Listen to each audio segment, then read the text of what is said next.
இந்த கடிதம் எங்கேருந்து வந்தது, எப்படி வந்தது அப்படிங்கிறத விசாரிக்கணும்.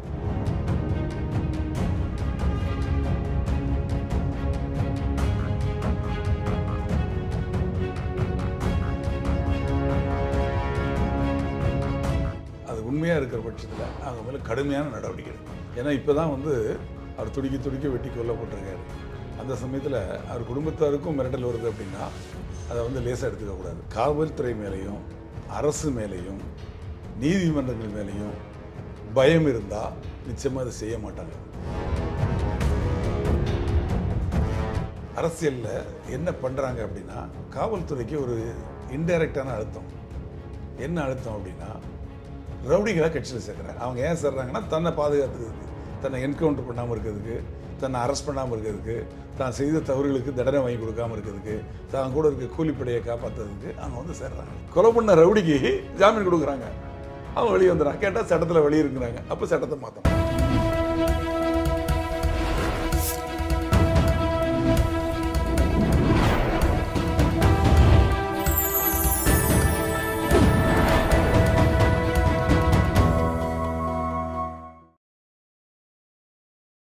சேனல் 5 தமிழ் நேயர்களுக்கு வணக்கம். இன்றைய நேர்காணலில் நம்மோடு பேச இருப்பது ஓய்வு பெற்ற காவல் அதிகாரி ராஜாராம் அவர்கள். சார் வணக்கம். சார் வணக்கம்.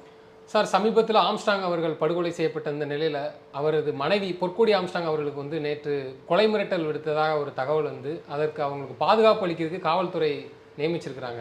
அவங்க ஆம்ஸ்டாங் அவங்களோட ஆஃபீஸ், அந்த கட்சி ஆஃபீஸ் அங்கே பக்கத்துலேயே இருக்குது. அவர் கொலை செய்யப்பட்ட இடத்துல அவர் வீட்டுக்கு பக்கத்தில் தான் ஆஃபீஸ் இருக்குது. அந்த ஆஃபீஸுக்கு ஒரு லெட்டர் வந்திருக்கு, டைப்டு லெட்டர்.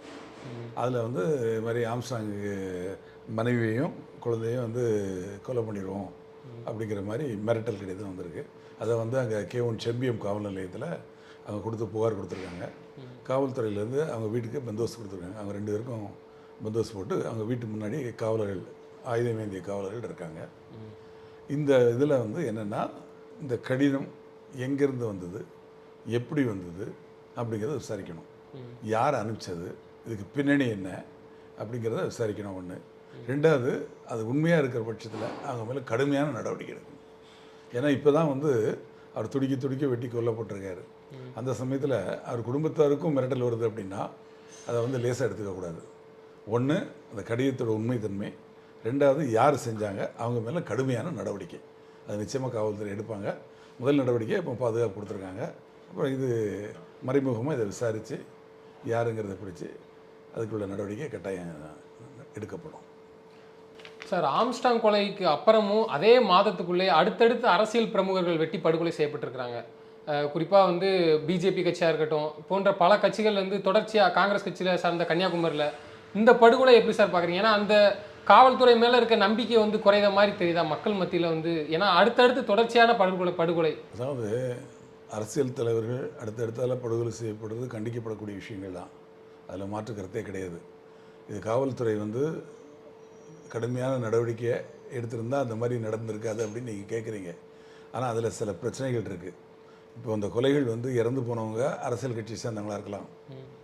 ஆனால் அந்த கொலைகள் ஒவ்வொன்றுக்கும் ஒவ்வொரு காரணங்கள் இருக்கும். அந்த காரணங்கள் முன்பகை, குடும்ப தகராறு, காதல் பிரச்சனை, இந்த மாதிரி அதில் ஒவ்வொன்றுக்கும் ஒவ்வொரு விஷயங்கள் இருக்கும். ஆனாலும் கூட அரசியல் தலைவர்களை கொலை செய்கிறத நான் ஒத்துக்கலை, அதை நான் சரின்னு சொல்லலை. ஆனால் சில தவறுகள் நடக்கு. என்ன தவறுகள் அப்படின்னா, காவல்துறையை கண்ட ரவுடிகளுக்கு பயம் இல்லாமல் போச்சு.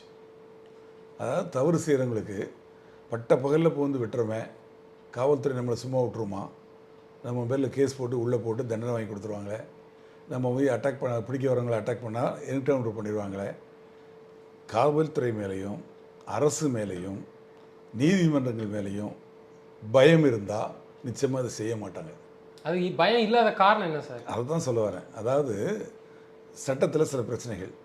இப்போ உதாரணத்துக்கு ஒரு உதாரணம் ஒன்று சொல்கிறேன். ஆற்காடு சுரேஷ்ங்கிறவர் கொலை பண்ணப்பட்டார் போன ஆகஸ்ட்டில், 2023 ஆகஸ்ட்டில். அந்த கொலையில் சம்மந்தப்பட்டவங்க உள்ளே போயிட்டு வெளியே இன்னொரு கொலை பண்ணிட்டாங்க. திருநெல்வேலியில் தீபக் ராஜாங்கிறவர் கொலை பண்ணிட்டார். அதில் இந்த இதில் உள்ள அக்யூஸ்ட் அதில் இருக்கார். அதே மாதிரி இதில் உள்ள ஒரு அக்யூஸ்டு வெளியே திருமங்கலத்தில் லாட்ஜ் செக் பண்ணையில் ஒரு லாட்ஜில் ரவுடி கேங்கோடு தங்கியிருக்காரு. 4 பிஸ்டல் வச்சுருக்காரு, துப்பாக்கி குண்டுகள் வச்சுருக்காரு, வெடிகுண்டுகள் வச்சுருக்காரு. அப்போது எப்படி இவங்க வெளியே வராங்க? இதுக்கு காவல்துறையாக காரணம்? சட்டத்தில் உள்ள ஓட்டைகள் அதை பயன்படுத்திக்கிறாங்க. பயன்படுத்தி அவங்க ஈஸியாக வெளியே வந்துடுறாங்க. ஒரு கொலை பண்ணிவிட்டு, அதாவது ஈவினிங்கில் நடந்த கொலை அது. அந்த கொலை சென்னையில் நடக்குது. ஒரு பிரபல ரவுடி அவரை கொலை பண்ணிவிட்டு வெளியே வர முடிஞ்சு வந்து இன்னொரு கொலையும் பண்ண முடியுது. அந்த அளவுக்கு நம்ம சட்டத்தில் உள்ள ஓட்டைகள் இருக்குது. ரெண்டாவது, அரசியலில் என்ன பண்ணுறாங்க அப்படின்னா, காவல்துறைக்கு ஒரு இன்டைரக்டான அழுத்தம். என்ன அழுத்தம் அப்படின்னா, ரவுடிகளை கட்சியில் சேர்க்குறாங்க. பெரிய பெரிய A+ கேட்டகரி ரவுடி எல்லாத்தையும் மாநிலத்தை ஆளுகிற கட்சியும் சரி, மத்தியில் ஆளக்கூடிய கட்சியிலையும் போய் சேர்த்துட்றாங்க. அவங்க சேர்றாங்க. அவங்க ஏன் சேர்றாங்கன்னா, தன்னை பாதுகாத்துக்கிறதுக்கு, தன்னை என்கவுண்டர் பண்ணாமல் இருக்கிறதுக்கு, தன்னை அரெஸ்ட் பண்ணாமல் இருக்கிறதுக்கு, தான் செய்த தவறுகளுக்கு தண்டனை வாங்கி கொடுக்காமல் இருக்கிறதுக்கு, தான் கூட இருக்க கூலிப்படையை காப்பாற்றுறதுக்கு அவங்க வந்து சேர்றாங்க. அவங்கள சேர்க்கலாமா? சேர்க்கக்கூடாது. சேர்த்தவங்களுக்கு பதவி கொடுக்குறாங்க. அப்புறம் அவங்க பேரில் ஒரு வாரண்ட் இருக்குது, அவனை கோர்ட்லேருந்து அரெஸ்ட் பண்ண சொல்லியிருக்காங்கன்னா போய் அரெஸ்ட் பண்ண முடியுமா? இல்லை ஒரு கேஸில் சம்மந்தப்பட்டிருக்காருன்னா பக்கத்தில் போய் அரெஸ்ட் பண்ண முடியுமா? அப்போ காவல்துறைக்கு இன்டைரக்டாக ஒரு அழுத்தம் கொடுக்கப்படுது. அவர்கள் மேலே நேரடியாக வழக்கு செஞ்சு இருக்கவங்கள ஏன் சேர்க்குறாங்க? அது என்ன ஆகுது, அவங்களுக்கு தைரியம் ஜாஸ்தி ஆயிடுது. ஆளுங்கட்சியில் இருக்கிறோம், ஆளுங்கட்சியில் இப்போ இந்த ஆளுங்கட்சியில் இருக்கக்கூடிய தலைவர் சொல்கிறாங்க, இங்கே உள்ள ஆளுங்கட்சியோட தலைவர் சொல்கிறாரு, 100 பேர் அதில் பெரிய ரவுடிகள் மத்திய கட்சி ஆளுங்கட்சியில் இருக்காங்கன்னு. அந்த மத்திய ஆளுங்கட்சியில் இருக்கக்கூடிய தலைவர் சொல்கிறாரு, மாநில ஆளுங்கட்சியில் 100 ரவுடிகள் இருக்காங்கன்னு லிஸ்ட்டு கொடுக்குறாங்க. அப்போ இதில் இருந்து என்ன தெரியுது? ரவுடிகளுக்கு புகலிடம் கொடுக்குறாங்க. புகலிடம் கொடுத்தா என்ன நடக்கும்? அவன் பொதுமக்களை வெட்டுவான், ஒவ்வொருத்தரையாக வெட்டிப்பான், அரசியல்வாதிகளை வெட்ட ஆரம்பிச்சிட்டான். ஆனால் மக்கள் மத்தியில் வந்து காவல்துறைக்கு வந்து என்னதான் யார் கட்சி ரூலிங்கில் மாறி மாறி வந்தாலும் தன்னிச்சையாக செயல்படக்கூடிய ஒரு நியாயமான ஒரு இடத்துல இருந்து சூழ்நிலையை உருவாக்கி கொடுக்கணும். அது கொடுக்காதனால தான் இந்த பிரச்சனைகள் வளர்ந்துக்கிட்டே இருக்குது. அது இப்போ வரைக்கும் உங்களுக்கு அந்த அழுத்தங்கள் இருக்குங்கிறத உங்களுக்கு சொல்கிறேன். அவங்கள சேர்த்தாலே ஆட்டோமேட்டிக் என்னாச்சு, சேர்த்து அவங்க ஒரு பதவி கொடுத்துட்டா அப்புறம் அவனை போய் கை வைக்க முடியுமா? அவன் செய்யக்கூடிய தவறான காரியங்களுக்கெல்லாம் வந்து காவல்துறை வந்து அவன் மேலே நடவடிக்கை எடுக்க முடியுமா? அவ்வளோ எளிமையாக முடியுமா? அது முடியாத ஒரு சூழ்நிலை வர்றதுனால என்ன ஆயிருது, அவன் வளர்ந்துடுறான். அவன் வளர்ந்த உடனே அவனுக்கு தைரியம் வந்துடுது. தைரியம் வந்த உடனே பொதுமக்களை தாக்குறான், பொதுமக்களுக்கு இடையூறு கொடுக்குறான். அப்படி வளர்ந்து இதே மாதிரி அரசியல்வாதிகள் மற்ற கட்சியை சேர்ந்தவங்க, இப்போ இந்த இதில் உள்ள கட்சியை சேர்ந்தவங்க எல்லாரையுமே தாக்குறாங்க. அதுதான் இப்போ நீங்கள் சொன்னீங்களா அரசியல் படுகொலைகள். ஒன்றுக்கும் காரணங்கள் வேறு இருக்கலாம், தூண்டி விட்டவங்க வேறங்க இருக்கலாம், செய்யக்கூடியவங்க ரவுடி பசங்க தானே. அந்த ரவுடிகளுக்கு தைரியம் எப்படி வருது? இதுதான் காரணம். அதனால் காவல்துறையை ஃப்ரீயாக செயல்பட விடணும், ரவுடிகளை அரசியல் கட்சியில் சேர்க்கக்கூடாது. சட்டத்தில் என்ன ஓட்டைகள் இருக்குது அப்படின்னு பார்த்து நிச்சயமாக தண்டனை அவங்க வெளியே வராத அளவுக்கு. இப்போ அவங்க அரெஸ்ட் பண்ணி உள்ளே போடுறாங்க, 90 நாளுக்குள்ளே சார்ஜ் ஷீட் போடணும். சார்ஜ் ஷீட் போடணும்னா கெமிக்கல் ரிப்போர்ட் வந்திருக்காது, காவல்துறை சார்ஜ் ஷீட் போட முடியாது. அப்போ ஆட்டோமேட்டிக்காக ஜாமீன் விட்டுருவாங்க. குண்டாஸ் போடுறாங்க, ரிட்டு போடுறாங்க, 4 மாதத்தில் ஹைகோர்ட்டில் ரிலீஸ் ஆகி வந்துடுறாங்க. அப்போ காவல்துறை வந்து அந்த 90 நாளுக்குள்ளே சார்ஜ் ஷீட் போடுறதுக்கு என்ன வழிமுறைகள் உண்டு அப்படிங்கிறத பார்த்து அந்த ரிப்போர்ட்டை சீக்கிரமாக வாங்குறதுக்கு நீதிமன்றம் மூலமாக அது சீக்கிரமாக வாங்குறதுக்கு ஏற்பாடு பண்ணணும். சார்ஜ் ஷீட்டை சீக்கிரமாக ஃபைல் பண்ணணும். சார்ஜ் ஷீட் எடுத்து எனக்கு தண்டனை வாங்கி கொடுக்கணும். நான் காசிமேடில் இன்ஸ்பெக்டராக இருக்கையில் ஒரு கிட்டத்தட்ட 30 கொலையாளிகளுக்கு நான் 4 வருஷம் இன்ஸ்பெக்டராக இருந்தேன். 30 பேருக்கு ஆயுள் தண்டனை வாங்கி கொடுத்தேன் கொலையாளிகளுக்கு. 2 குரூப்பு ரைவல் குரூப் இருந்தது, 2 குரூப்புமே டிஸ்மேண்டில் ஆயிடுச்சு. ஏன்னா எல்லாருமே உள்ளே இருக்கிறாங்க. வெளியே இருக்கவங்கள ஓட விட்டு அவங்க பேரில் என்னென்ன கேஸ் இருக்குது அந்த கேஸில் பிடிச்சி உள்ளே போட்டு அவங்களுக்கு தண்டனை வாங்கி கொடுத்து இப்படியே அதை வந்து மொத்த கும்பலையும் காலி பண்ணி விட்டேன். அந்த மாதிரி காவல்துறை வந்து தீவிரமாக செயல்படணும். ரெண்டாவது, நீதிமன்றம், அந்த நீதிமன்ற காவலில் அவங்க இருக்கிற போதே அந்த வழக்குகளை முடிச்சிடணும். இப்போ கொலை கேஸில் உள்ளே இருக்கிறாங்கன்னா இதுக்கு வேறு என்னென்ன கேஸ் இருக்குது எல்லா கேஸையும் அந்தந்த போலீஸ் இன்ட்ரெஸ்ட் எடுத்து உள்ளே இருக்கையில் கேஸை நடத்தி அவங்க தண்டனை வாங்கி கொடுத்து அவனை உள்ளே வச்சிடணும். அதுபோக நீதிமன்றத்துக்கு போகாமல் இருக்கிறாங்கன்னா வாரண்ட் இருக்குன்னா வாரண்டில் அவனை சேஸ் பண்ணி பிடிக்கணும். ரொம்ப நாளாக வாரண்ட் இந்த ஒரு விட்டே போய் எங்கே போட்டால் எங்கே போனானே தெரியலன்னா அதுக்கு ஷூரிட்டி கொடுத்துருப்பாங்க. அந்த ஷூரிட்டிஸ் மேலே ஆக்ஷன் எடுக்கணும். ஆக்ஷன் எடுத்து அவங்கள கோர்ட்டில் கொண்டு நிறுத்தணும். அப்போ அவங்க தேட ஆரம்பிச்சிடுவாங்க, உனக்கு ஜாமீன் கொடுத்துட்டு நான் போய் ஜெயிலுக்கு போகணுமா அப்படின்னு. அப்போ அவன் ஆட்டோமேட்டிக்காக வந்து கோர்ட்டுக்கு வந்து சேர்ந்துருவான். இது போக அந்த ரவுடிகளை வந்து கேட்டகரைஸ் பண்ணியிருக்காங்க. இப்போ தமிழ்நாடு முழுக்க மொத்தம் 26,000 ரவுடிகள் இருக்காங்க. அந்த 26,000 ரவுடிகளை எப்படி கேட்டகரைஸ் பண்ணியிருக்காங்க அப்படின்னா, ஸ்ட்ரீட் ரவுடின்னு சொல்லுவாங்க. ஒரு கடையில் போய் ஏதாவது பொருள் வாங்கிட்டு காசு கொடுக்காம போகிறது, குடிச்சு போட்டு ரோட்டில் கலடா பண்ணுறது, தனிப்பட்ட முறையில் பண்ணுவான். அவனை வந்து சி கேட்டகரி அப்படின்னு சொல்லுவாங்க. அதுக்கு மேலே ஒரு 4 பேர் 5 பேர் சேர்ந்து ஒரு இடத்துல போய் கலடா பண்ணுவாங்க.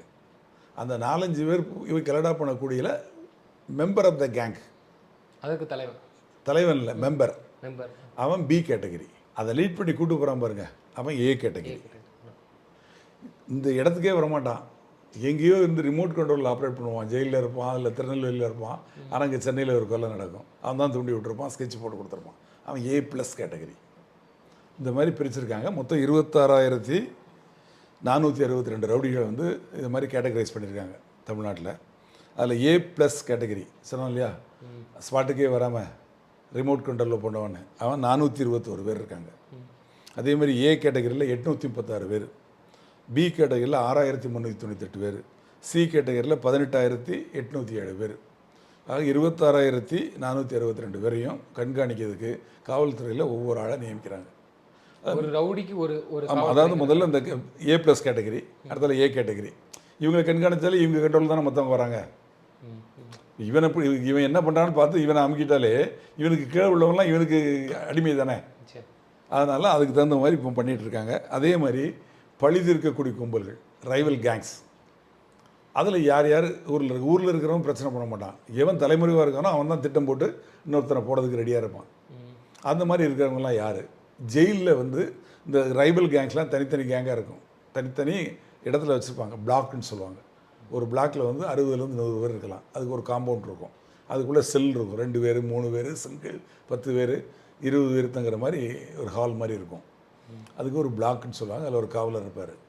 அந்த பிளாக்கில் வந்து இப்போது ஏ டீம் அப்படின்னு வச்சுத்துங்க, ஒன்று பி டீம், இங்கே 2 பேரும் கலந்து போட்டால் அவங்க உள்ளே அடிச்சு அங்கேயே மர்டர் ஆகிடும். ஸோ அதுக்காக என்ன பண்ணுவாங்க, உள்ள வரையிலேயே யார் என்னங்கிறத விசாரித்து எந்த இதுலேயும் சம்மந்தப்பட்டதான், ஏதில் சம்மந்தப்பட்ட குரூப்பாக இருந்தால் அதில் போட்டுருவாங்க, பி சம்மந்தப்பட்டதுன்னா அதில் போட்டுருவாங்க, சினா எதுவுமே சம்மந்தப்படாதுன்னு போட்டு வச்சுருப்பாங்க. சமூகம் சார்ந்தும் ஒரே சமூகத்தை சேர்ந்தவர். இப்போ நெல்லை மாவட்டம் சைட்லாம் இதே அங்கே சமூகத்தை பிரச்சனை இல்லைங்க, சமூகத்தை வந்து பிரச்சனைகள். அங்கே ஏற்கனவே முத்து மன்னன் ஒருத்தரை கொலை பண்ணிட்டாங்க. இந்த தீபக் ராஜாவை கொலை பண்ணாங்க இல்லையா, அவரோட நண்பர், அவர் வந்து 2 ஆண்டு ஆமாம் ஜெயிலுக்குள்ளேயே அடித்து கொண்டுட்டாங்க. அதில் வந்து அந்த சமூகம் சார்ந்த பிரச்சனைகள் உள்ள இடத்துல மாற்றி போட்டதுனால நடந்தது. அந்த மாதிரி நடக்கக்கூடிய விஷயங்களில் அது ஜெயிலை வந்து வாட்ச் பண்ணுறாங்க. யார் யார் வந்து இவங்களை பார்க்க வராங்க, புதுசாக வரக்கூடியவங்கள அங்கே பழைய ஆட்களை வந்து அடாப்ட் பண்ணிக்குவான். அடாப்ட் பண்ணி அவன் வெளியே சீக்கிரமாக போயிடுவான். இந்த புதுசாக வந்தாள் அவன் மூலமாக காரியங்களை சாதிக்கிறது, யாரையும் மிரட்டுறது, மாமூல் வசூல் பண்ணுறது, இந்த மாதிரி விஷயங்களை அவங்க வந்து இது பண்ணுறாங்க. இந்த மாதிரி நடக்குது. இப்போது இவங்க வந்து கோர்ட்டுக்கு வருவாங்க எஸ்கார்டில். அப்போ ரைவல் கேங் அங்கே வந்து அங்கே கோர்ட்லேயே வந்து வெட்டு குத்தாகும். ஆமாம், அந்த மாதிரி நடக்கிறது அவாய்ட் பண்ணுறதுக்கு அங்கேயும் ஐஎஸ் போலீஸ் போட்டு அங்கே வந்து இந்த கேங்கு வரக்கூடிய டேட்டில் வாய்தா அந்த அடுத்த கேங்கு ஆப்போசிட் கேங்கு வராத அளவுக்கு பார்க்குறது. இந்த மாதிரி விஷயங்கள்லாம் வந்து இப்போ பண்ணக்கூடியதுக்கு நடவடிக்கை எடுத்துக்கிட்டு இருக்காங்க. காவல்துறை இப்போ ஒருத்தருக்கு ஒரு கட்சி பிரமுகராக இருந்தாலும் சரி, ஒரு பிரபலமாக இருந்தாலும் சரி, அவர்களுக்கு ஒரு காவல்துறையை நியமித்து பாதுகாப்புக்கு வழங்கப்பட இந்த நிலையில் வந்து இதற்கு முன்பாகவே கோர்ட்டில் இருந்து ஆஜர்படுத்தி கூட்டு போகிற வழியிலே இந்த மிளகா பொடி தூவி அவ்வளோ போலீஸை சுற்றி இருந்தும் அது போன்ற செயலும் நடக்குது. இது வந்து எந்த மாதிரியான ஒரு யாருடைய தவறு? ஏன்னா ஒரு குற்றவாளி அழைத்து செல்லும் போது ரோட்லேயே மறித்து, இப்போ நீங்கள் திருநெல்வேலியில் கூட ஒரு 7 வருடங்களுக்கு முன்பு சிங்காரம் சொல்லிட்டு அவ்வளோ பாதுகாப்போடு அந்த ஒற்றை மனிதனை கூட்டு போவோம், காவல்துறை மீது மிளகா பொடி அடித்து அந்த அளவுக்கு ஒரு துணிச்சலை கொடுக்குதுன்னா இந்த பாதுகாப்புக்கு மேலான நம்பிக்கை ஒரு கேள்விக்குறியாக தானே சார் இருக்குது? அதாவது காவல்துறை வந்து செயல்பட முடியாத சூழ்நிலைகள் உருவாகுது. இப்போ இந்த ரவுடிகள் வந்து நான் சொன்னேன் இல்லையா, ஒரு கேங்கை ஒருத்தர் கூட்டு வராங்க, இல்லை ஒரு கேங்கை சேர்ந்தா வராங்கன்னா நிச்சயமாக ஆப்போசிட் கேங்கை அவங்களை அட்டாக் பண்ணுவாங்க. நம்ம எதிர்பார்த்து அதுக்கு ஒரு விகிதம் இருக்குது. ஒரு அக்யூஸ்டுக்கு இத்தனை பேர், இதை மாதிரி ரொம்ப ரிஸ்கான அக்யூஸ்டுக்கு எத்தனை பேர், ஒரு எஸ்ஐ 2 போலீஸு, இல்லை ஒரு இவருக்கு அக்யூஸ்டுக்கு 2 போலீஸு, அவங்க வித் ஆர்ம்ஸு அப்படின்னு சொல்லி இன்னும் இதை விட பெரிய கேட்டகரி உள்ளவங்களுக்கு தனி வேனே கொடுப்பாங்க. அந்த வேனில் அவங்கள மட்டும் உள்ளே வச்சு கொண்டு வந்து நேராக ஆஜர்படுத்திட்டு அந்த வேனில் கொண்டு போயிடுவாங்க. சில சமயத்தில் மொத்த அக்யூஸ்டையும் சேர்ந்து ஒரே வேனில் கொண்டு போய் அங்கே கோர்ட்டில் கொண்டு இறக்கி அங்கே ஒரு ஜெயில் மாதிரி இருக்கும், சின்ன ரூம் மாதிரி இருக்கும், லாக்அப், அதில் உள்ளே வச்சுருந்து ஒவ்வொரு கேஸும் கூப்பிடையில் ஆஜர்படுத்துவாங்க. இந்த ரைவல் கேங்ஸ் அந்த பிரச்சனைகள் தான் நிறைய அதிகமாகிட்டு இருக்குது. அது மாதிரி மர்டர் வந்து இப்போது செங்கல்பட்டு கோர்ட்டில் தாம்பரம் ரவுடி ஒருத்தர் ஆஜராகலை, அங்கேயே வெடிகுண்டு வீசி அவரை கொலை பண்ணிடுறாங்க 2 வருஷத்துக்கு முன்னாடி. அதே மாதிரி இப்போ சுட்டு கொல்லப்பட்டார் இல்லையா என்கவுண்டரில் புதுக்கோட்டையில் துரை, அந்த துரை வந்து என்ன பண்ணுறாரு, 2 வருஷத்துக்கு முன்னாடி புதுக்கோட்டை கோர்ட்டுக்கு இளவரசன் ஒரு ரவுடி வந்து ஆஜராகிறாரு. ஆஜராகிட்டு வெளியே வரையில் அங்கேயே மர்டர் பண்ணிடுறாங்க. அதே மாதிரி மதுரையை சேர்ந்த அவரும் பிரபல ரவுடி தான், அவர் பேர்லேயும் ஏகப்பட்ட கேஸ் இருக்குது.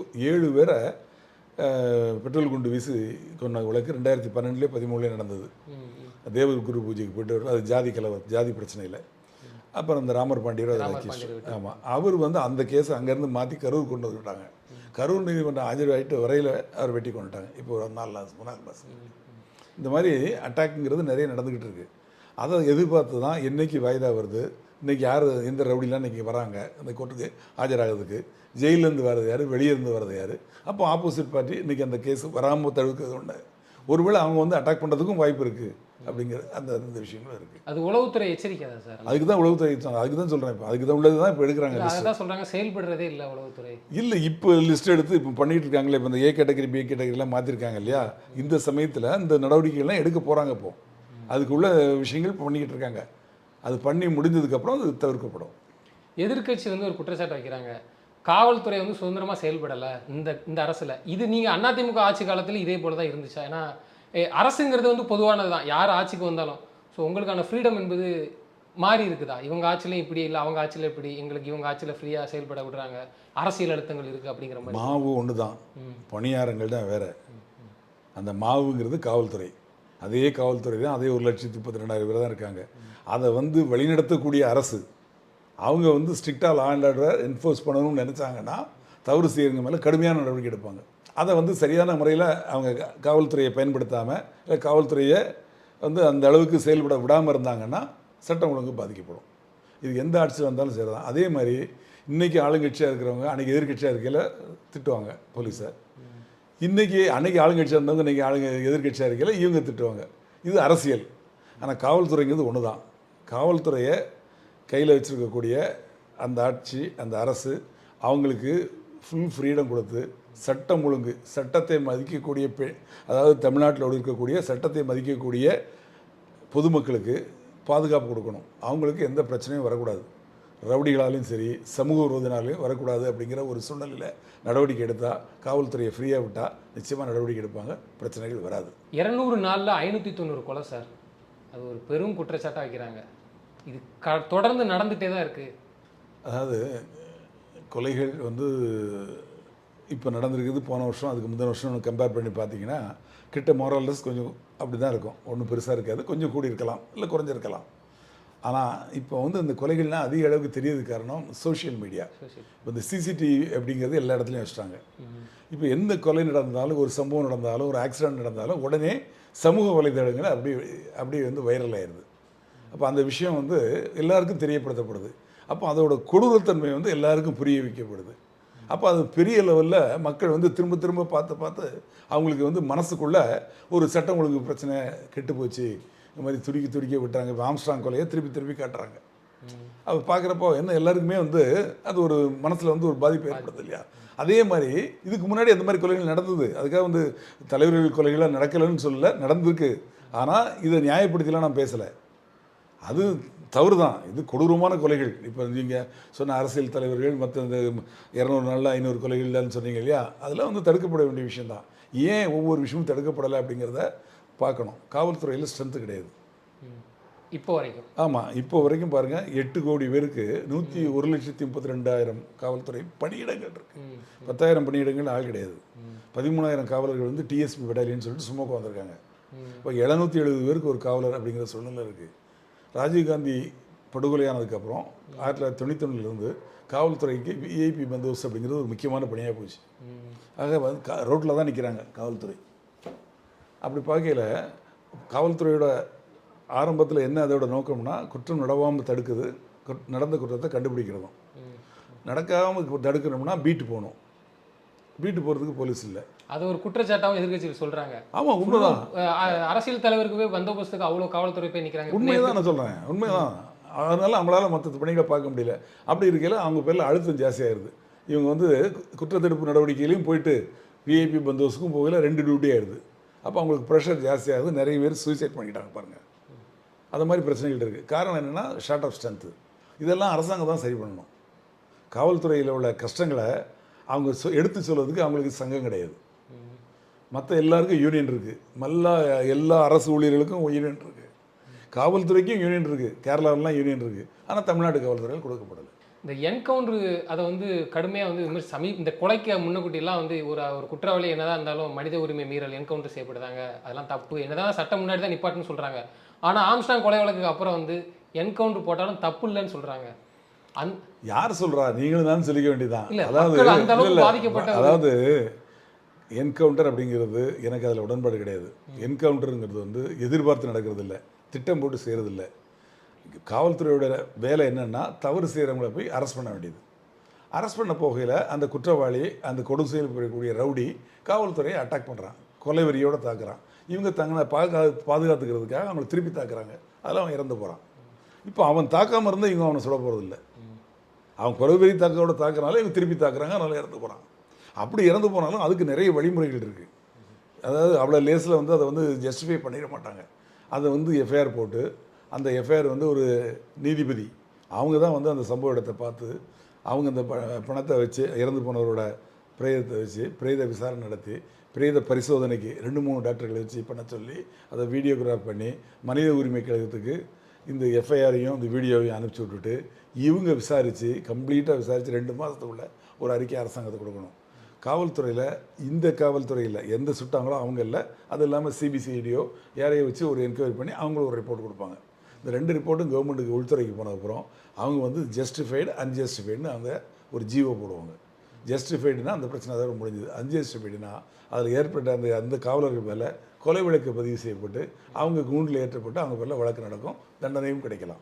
அதனால் என்கவுண்டர் அப்படிங்கிறத யாரும் அவ்வளோ லேஸில் விரும்ப மாட்டாங்க. எனக்கு இதுக்கு இடையில் வந்து நிறைய குற்றவாளிகளை பிடிச்சிட்டு கொண்டு ஸ்டேஷனில் வச்சுருக்கையில் பாத்ரூமில் வலிக்கி விழுந்து பார்த்தீங்க, நிறைய பேர் வலிக்கி விழுந்தாங்க. இப்போ அதையும் வந்து மனித உரிமை கார்பரேஷன் அப்படின்னு சொல்லி அங்கே அதை ஒரு இஷ்யூ ஆக்குனதுக்கப்புறம் இப்போ அதிகமாக அதுவும் இல்லை. ஆக குற்றவாளிகளுக்கு தைரியம் ஜாஸ்தி ஆயிடுது. மனித உரிமை கழகமும் உங்களுக்கு வந்து அரசு அது வந்து யாருக்கு அப்படின்னா ரவுடிகளுக்கும் அக்யூஸ்டுங்களுக்கு தான் மனித உரிமை கார்பரேஷன், காவல்துறையை சேர்ந்தவங்களுக்கு கிடையாது. காவல்துறை எவ்வளோ கஷ்டப்பட்டாங்க. ஒரு எஸ்ஐ ஒரு நாள் நைட்டில் 2 வருஷத்துக்கு முன்னாடி ஒரு ஆடு திருடுற பசங்களை விரட்டிட்டு போகிறாரு, அவரை வெட்டி கொண்டுட்டாங்க. பூதநாதனா பூமிநாதனா ஒரு பேர், திருச்சியில். அவருக்கு உரிமை கிடையாது, மனித உரிமை கிடையாதா? அதான் கேட்குறேன். காவல்துறைக்கு அதுதான் சட்டம் அப்படி இருக்குது. அதாவது அவங்களுக்கு உரிமை தேவை தான். அதே மாதிரி அதில் சம்மந்தப்பட்டவங்க காவல்துறைக்கு சேர்ந்தவங்க, அவங்களுக்கும் என்னென்னு பார்க்கணும்ல. இப்போ ஒரு உதாரணம் சொல்கிறேன் கேளுங்க. அந்த 2 பேர் அப்பாவும் மகனும் இறந்து போனாங்கல்ல சாத்தாங்குளத்தில், அதில் வந்து காவல்துறை அடித்தாங்க, அவங்க இறந்து போனாங்க. காவல்துறை அரெஸ்ட் பண்ணாங்க, உள்ளே போட்டாங்க. 3 வருஷம் ஆச்சு, இன்னும் ஜெயிலில் இருக்காங்க. 3 வருஷம் ஆகி ஜெயிலில் இருக்காங்க. காவல்துறை அடித்தாங்க, அரெஸ்ட் பண்ணிங்க, ஓகே. காவல்துறை அடித்ததுக்கப்புறம் அவங்கள கூட்டு போய் டாக்டர்கிட்ட சொல்லிட்டு வாங்குறாங்க. அப்போ அந்த டாக்டர் பார்த்துட்டு இவங்களுக்கு காயம் ஜாஸ்தி இருக்குது, இவங்களுக்கு வந்து பெரிய ஹாஸ்பிட்டலுக்கு அனுப்புகிறேன்னு சொல்லி திருநெல்வேலி ஜிஹெச்சுக்கு அனுப்பிச்சிருக்கலாம்ல, அனுப்பிச்சிருந்தா அவங்க பிழைச்சிருப்பாங்கல்ல. அப்போ அந்த டாக்டர் வந்து கடமை தவறிட்டாங்கல்ல. அப்புறம் அந்த மேஜிஸ்ட்ரேட்டை கூட்டு போனாங்கல்ல, அவர் முதல் கேள்வி என்ன கேட்கணும், ஒன்று மனசாலையும் உடலாலையும் துன்புறுத்துனாங்கன்னு கேட்டு ரெக்கார்ட் பண்ண எழுதணும். அவரும் பார்த்துட்டு காயம் இருக்குதுன்னு சொல்லி ஹாஸ்பிட்டலுக்கு அனுப்பிச்சிருக்கலாம் இல்லையா? அவரும் பண்ணலை. ஜெயிலுக்கு போன உடனே ஜெயிலில் இவங்களுக்கு காயம் இருந்தால் துணியை அவுத்துட்டு பார்ப்பாங்க, காயம் இருந்தால் எடுக்கவே மாட்டாங்க. அவங்களும் ஹாஸ்பிட்டலுக்கு அனுப்பிச்சிருக்கலாம்ல. இப்போ அதிகாரிகளும் இல்லை தவறு செய்த காவலர்களை தண்டிக்கிறீங்க, சந்தோஷம். ஆனால் அதுக்கு உடந்த இருந்த இவங்களெல்லாம் ஏன் நீங்கள் அக்யூஸ்ட் ஆகலை? காவல்துறை மேலே தானே கேஸ் நடக்குது, 3 வருஷமாக உள்ளே நடக்கிறாங்க, முடிஞ்சு இப்போ கேஸ் முடிய போகுது, அதே மாதிரி தண்டனை கூட போடலாம். அப்போ அதுக்கு உடந்தையாக இருந்தவங்க மேலே ஏன் நடவடிக்கை எடுக்கலை? இதே மாதிரி தான் கள்ளச்சாராயம் குடித்து மருத்துவமனையில் அட்மிட் ஆகிருக்கவங்க கலெக்டர் மாவட்ட ஆட்சித்தலைவரே சொல்கிறாரு, அவர்கள் கள்ளச்சாராயம் குடித்து அதாவது மருத்துவ அறிக்கை வரதுக்கு முன்னுக்கிட்டே ஒரு ஐஏஎஸ் ஆஃபீஸர் இந்த மாதிரி சொல்கிறது. அவர் மேலே என்ன நடவடிக்கை எடுத்தீங்க? ட்ரான்ஸ்ஃபர் பண்ணீங்களா? அதோட முடிஞ்சு போச்சா? இல்லை, அவர் சொல்கிறதுக்கான காரணம் வந்து அரசோட அழுத்தம் அப்படின்னு நீங்கள் சொல்கிறீங்க. அது அர்த்தமா? இல்லை இவரே வந்து விசாரிக்காமல் சொல்கிறாரா? காவல்துறை கேட்கணும் இல்லையா? இவர் என்ன தெரிஞ்சு சொல்கிறாரா தெரியாமல் சொல்கிறாரா? பிரஸ் மீட்டில் ஒரு உயர் அதிகாரி வந்து இந்த மாதிரியான சொல்லும்போது தான் சொல்லலாம். அவர் மேலே என்ன நடவடிக்கை எடுத்தீங்க? நான் கேட்குறது என்னன்னா, நடவடிக்கை எடுத்து தானே பயப்படுவாங்க. தவறான தகவல் கொடுத்தது மேலே என்ன நடவடிக்கை எடுத்தீங்க? அது மட்டும் இல்லை, காவல்துறையை சேர்ந்தவங்க சஸ்பெண்ட் பண்ணீங்க, அங்கே மேலே நடவடிக்கை எடுத்தீங்க. அந்த ஊர்லேயே விஏஓன்னு ஒருத்தர் இருக்கார் இல்லையா, கலெக்டருக்கு கீழே வேலை செய்கிறவர், அவர் கீழே வெட்டியான் தலையாரி இருக்காங்களா, கிராம போலீஸ்னு சொல்லுவாங்க. அவங்களுக்கு தெரியாமல் உங்கள் சாராயம் வைக்க முடியுமா? இல்லை அந்த வார்டு கவுன்சிலருக்கு முடியாமல் தெரியாமல் வைக்க முடியுமா? அந்த பஞ்சாயத்து தலைவருக்கு தெரிய முடியுமா? காவல்துறைக்கு எப்படி மறைமுகமாக அரசியல் அழுத்தம் இருக்கோ அதே மாதிரி அதிகாரி இல்லை, அவங்களுக்கும் வந்து அவங்க மேலே நடவடிக்கை எடுக்கணும்ல. நிச்சயமா. ஏன் எடுக்கலை? இப்போ அதே மாதிரி 3 வருஷமாக இங்கே உள்ளே இருக்காங்க பாருங்கள், யார்? காவல்துறையை சேர்ந்தவங்க. அவங்களுக்கு வந்து 2 பேரை அடித்து கொண்டுட்டாங்க, ஓகே, மர்டர் கேஸ் உள்ளே இருக்காங்க. ஆனால் தண்டனை கொடுக்கல, பெயிலே அவங்களுக்கு கொடுக்கல. ஆனால் ஆற்காடு சுரேஷை கொலை பண்ணவனுக்கு பெயில் கொடுத்து வெளியே வந்து இன்னொரு கொலை பண்ணி உள்ள போயிட்டான். அப்போ சட்டம் 2 பேருக்கு ஒன்று தானே? புரியுதா உங்களுக்கு? அப்போ ஏன் எதனால பிரச்சனைன்னு புரியுதா? காவல்துறை பாதுகாக்க வேண்டியது கடமை, கடமையை தவறிட்டாங்க, தவறு செஞ்சுட்டாங்க, தண்டனை கொடுத்து உள்ளே போடுங்க. பெயில் கொடுக்கலல்ல, பெயில் கொடுக்கல. ஆனால் அதுக்கு உடந்தையாக இருந்தவங்க கூட அக்யூஸ்டாகவே காட்டல. ஆனால் ரவுடி, கொலை பண்ண ரவுடிக்கு ஜாமீன் கொடுக்குறாங்க, அவன் வெளியே வந்துடுறான். கேட்டால் சட்டத்தில் வெளியே இருக்கிறாங்க. அப்போ சட்டத்தை மாற்றணும். ஆனால் சட்டத்தை அதுக்கு இப்போ மாற்றி புது சட்டங்கள் கொண்டு வந்து 3 சட்டங்களை வலுப்படுத்த கொண்டு வந்தாலும் அதையும் வந்து அரசு வந்து அதை நீங்கள் திரும்ப பெற்றுக்கணும்னு சொல்கிறாங்க. இல்லை, அரசு சட்டமாக்கியாச்சு, அது அதன்படி தான் எஃப்ஐஆர் போட்டுட்டு இருக்காங்க. ஆனால் அது எதிர்ப்பு கிளம்புது வழக்கறிஞர் சைட்லேருந்து எதிர்ப்பு கிளம்புது, தமிழ்நாடு அரசுலேருந்து எதிர்ப்பு சொல்லியிருக்காங்க. அப்படி இருக்கும்போது இருந்தாலும் தமிழ்நாடு அரசு அதை அமல்படுத்தாமல் இல்லையே, அதன்படி தானே எஃப்ஐஆர் இன்னைக்கு போட்டுட்டு இருக்காங்க சார். இது போன்ற அரசே வந்து இந்த மாதிரி செயலை சொல்லும்போது அந்த குற்றவாளிகளுக்கு மேலும் வந்து இது ஒரு நல்ல ஒரு வாய்ப்பாக அமைஞ்சா அரசியல். அந்த இவங்களுக்கும் மத்திய அரசுக்கும் பிடிக்கலன்னா அவங்க செய்கிறதெல்லாம் எங்கள் தவறுன்னு சொல்லுவாங்க, இவங்க செய்கிறதெல்லாம் அவங்க தவறுன்னு சொல்லுவாங்க. எதுவும் போகட்டும், நமக்கு என்னென்னா குற்றவாளி தப்பிக்கக்கூடாது, குற்றவாளி தப்பிக்காமல் தண்டனைப்படணும், அவ்வளோதான். அதுக்கு நியாயமான வழிகள் என்ன இருக்கோ அந்த சட்டத்தில் அதை விட இருந்ததுன்னா நிச்சயமாக அந்த சட்டம் வந்து அது இப்போ அமல்படுத்தலாம் அவ்வளோ பிரச்சனைகள் தெரிய வரும். இப்போ சட்டத்தை பார்த்தோன்னே சொல்லுவாங்க, இப்போ அது பேரே வந்து வாயில் நுழைய மாட்டுக்கு, அது மாற்றப்படணும், இங்கிலீஷ்லேயே வைக்கணும், அதில் மாற்று இருக்கிறது கிடையாது. ஆனால் அதை அமல்படுத்தல என்ன பிரச்சனைகள் இருக்குது? இதுக்கு முன்னாடி வந்து சிசிடிவி ஃபுட்டேஜை வந்து எடுத்துக்க மாட்டாங்க, அதை எடுத்துக்கலாம், அதை வந்து வேறொரு எவிடன்ஸ் இருந்தால் இதை எடுத்துக்கலாம் அப்படின்னு இருந்தது. ஆனால் இப்போ அப்படி கிடையாது, சிசிடிவி எவிடன்ஸை அப்படியே எடுத்துக்கலான்றது. உதாரணத்துக்கு சொல்கிறேன் கேளுங்க, 2 கேஸ் சொல்கிறேன். ஒன்று வந்து டாக்டர் சுப்பையா வெட்டி கொண்டாங்கல்ல இங்கே சென்னையில், டாக்டர் சுப்பையாவை ஹாஸ்பிட்டலேருந்து வெளியே வரையிலே வெட்டி கொண்டாங்க. அதில் எல்லாருக்கும் லைஃப் தூக்கு தண்டனை கொடுத்தாங்க, வைகோரில் விடுதலை பண்ணிட்டாங்க. அதில் வந்து சிசிடிவியில் அவங்க வெட்டி கொள்வது இல்லைன்னு தெரிஞ்சது. ஆனால் அதை மட்டுமே எவிடன்ஸாக காட்டக்கூடாது, இது தவிர வேறு எவிடன்ஸ் இல்லைன்னு சொல்லி விடுதலை பண்ணிட்டாங்க. கோகுல்ராஜ் மர்டர் கேஸ், அதுலேயும் கூட இந்த பையனும் பொண்ணும் 2 பேரும் உட்காந்து பேசிகிட்டு இருக்குது. அப்புறம் வந்து அதை அந்த சிசிடிவி ஃபுட்டேஜு, அதுக்கப்புறமா இவன் பேரில் வேறு இது வாங்கி சிம் கார்டு வாங்கி அதில் இவனையே பேச வச்சு இந்த பையனையே அதை வந்து வெளியிட்டுட்டு அவனை வந்து ரயில்வே ட்ராக்கில் வெட்டி போட்டாங்க. அதுக்கு வந்து மெயின் எவிடன்ஸ் வந்து எல்லாமே வந்து இந்த எவிடன்ஸ் தான், அதாவது டிஜிட்டல் எவிடன்ஸ் தான். அது வந்து இப்போ கன்விக்ஷன் கொடுத்துட்டாங்க, இப்போ அப்பீலில் இருக்குது. அதில் கூட இந்த பொண்ணே வந்து பிறல் சாட்சியாக மாறிட்டாங்க. இப்போ வந்து அதெல்லாம் ஒத்துக்கலாம் அப்படிங்கிற மாதிரி அந்த இப்போ உள்ள எவிடன்ஸ் ஆக்டில் கொண்டு வந்திருக்காங்க. அதனால் அது நடைமுறைப்படுத்தியில் அதை தெரிய வரும். சார், மக்கள் பாதிக்கப்பட்ட அரசிட்ட கோரிக்கை வைக்கிறாங்க, நீங்கள் காவல்துறையில் உயர் அதிகாரிகளும் எங்களை தன்னிச்சையாக செயல்பட விடுங்க, இவ்வளோ பிரச்சனை நாங்கள் சந்திக்கிறோம் அப்படின்ட்டு முதல்வர்கிட்டே நேரடியாக வைக்கலாம்ல சார்? ஏன்னா அவர் தான் வந்து பல உயர் அதிகாரிகளை பணியிட மாற்றம் ஒரு தவறுக்கு அப்புறம் மாற்றம் செய்கிறாங்க. காவல்துறையில் நீங்கள் உங்களுக்கு அடுத்த மேலதிகாரிகிட்ட தான் நீங்கள் எதையும் சொல்ல முடியும். அதை தாண்டி நீங்கள் போனீங்கன்னா உங்கள் மேலே நடவடிக்கை எடுத்துருவாங்க. இப்போ ஒரு காவலர் எடுத்துக்கிட்டால் அவர் வந்து சப் இன்ஸ்பெக்டர் அவர் குறைய சொல்லலாம், ஹெட் கான்ஸ்டபிள்கிட்ட சொல்லலாம், அதோடு சரி மிஞ்சி போனால் இன்ஸ்பெக்டர் வரைக்கும் சொல்லலாம். அதையும் தாண்டி அவர் நேர சிஎம்கிட்டலாம் கோரிக்கை வைக்கலாம் அவரால் முடியாது. இதுக்கு ஒரு அமைப்பு இருக்கணும், ஒரு சங்கம் இருக்கணும். அவங்களோட கஷ்டங்கள், காவலரோட கஷ்டங்கள் என்னென்ன, அது மாதிரி தலைமை காவலர் கஷ்டங்கள் என்னென்ன, என்ன பிரச்சனைகள், உதவி ஆய்வாளருக்கு என்ன பிரச்சனைகள், ஆய்வாளர் லெவலில் என்ன பிரச்சனைகள், இது மாதிரி ஏசி இருக்கவங்க மாதிரி இருக்காங்களா அவங்களுக்கு என்ன பிரச்சனைகள், இதெல்லாம் வந்து அவங்க ரெப்ரசன்ட் பண்ணதுக்கு சங்கம்ங்கிறது கட்டாயம் தேவை. சங்கம் வச்சதுனால இப்போ எல்லோரும் சங்கம் வச்சதுனால டெய்லி ஸ்ட்ரைக் பண்ணிகிட்டா இருக்காங்க. இல்லை கேரளாவில் சங்கம் இருக்குங்கிறதுனால அங்கே உள்ள போலீஸ் டெய்லி ஸ்ட்ரைக் பண்ணிட்டு இருக்காங்களா? ஆசிரியர் சங்கம் ஸ்ட்ரைக் பண்ணாங்களா? ஒருவேளை அவங்க இதே மாதிரி காவல்துறையினு வந்துடக்கூடாதுன்னு அரசு நினைக்கலாம். ஏங்க இதே மாதிரி காவல்துறைக்கு கேரளாவில் சங்கம் கொடுத்துருக்காங்களா? அங்கே தான் அதிகமாக வந்து போராட்டங்கள் இருக்குது கேரளாவில் தான். அங்கே என்ன டெய்லி போலீஸ் சங்கம் வந்து தகராறு பண்ணிட்டு ஸ்ட்ரைக் பண்ணிட்டா இருக்காங்க. இவங்களும் ஸ்ட்ரைக் பண்ணிடக்கூடாதுன்னு சொல்லிட்டு கூட அப்படி கிடையாது. அவங்க குறைகளை நீங்கள் கேட்க தயாராக இல்லைங்கிறது தான் காரணம். கேட்கணும்.